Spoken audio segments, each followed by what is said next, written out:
friends আপোনালোকেও কেতিয়াবা এনেদৰে পনীৰ বনাই খাই চাবচোন ময়ো প্ৰথম ট্ৰাই কৰিলো আৰু খাবলৈ বহুত সোৱাদ হয় নমস্কাৰ বন্ধু বান্ধৱীসকল ভাল লগা ইটো হিতুৰ নতুন এটা ভিডিঅ'লে আপোনালোক সকলোকে স্বাগতম জনাইছো আজি মই একেবাৰে সহজ আৰু একদম সোনকালে বনাব পৰা এটা ৰেচিপি লৈ আহিছো তেলখিনি গৰম হোৱাৰ পাছত কাটি লোৱা পিয়াজ আৰু কণবিলাহী কেইটামান তেলত দি ললো তাৰ পিছত মই ইলাচি আৰু লং কেইটামান দিলো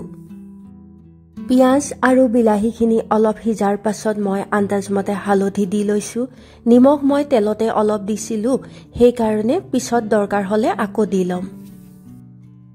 তাৰ পিছত মই গুটেইখিনি ভালদৰে হেতাৰে মিলাই ললো আৰু কাটি থোৱা পনীৰখিনি দি দিছো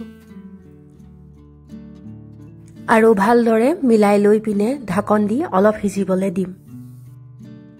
বন্ধু বান্ধৱীসকল ভিডিঅ'টো চাই ভাল পালে লাইক আৰু কমেন্ট এটা কৰিব আৰু যিসকলে আজি মোৰ ভিডিঅ' নতুনকৈ চাইছে তেওঁলোকে প্লিজ চেনেলটো সাবস্ক্ৰাইব কৰি যাব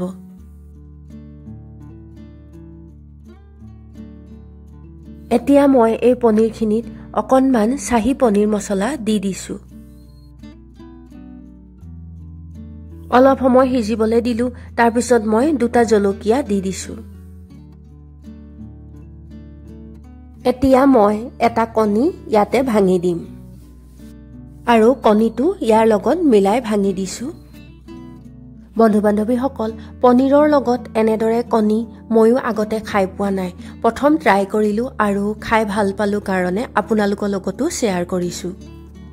তাৰ পিছত গেছটো বন্ধ কৰি দিলো আৰু কেঁচা ধনিয়া অলপ তাৰ ওপৰত দি দিলো থেংক ইউ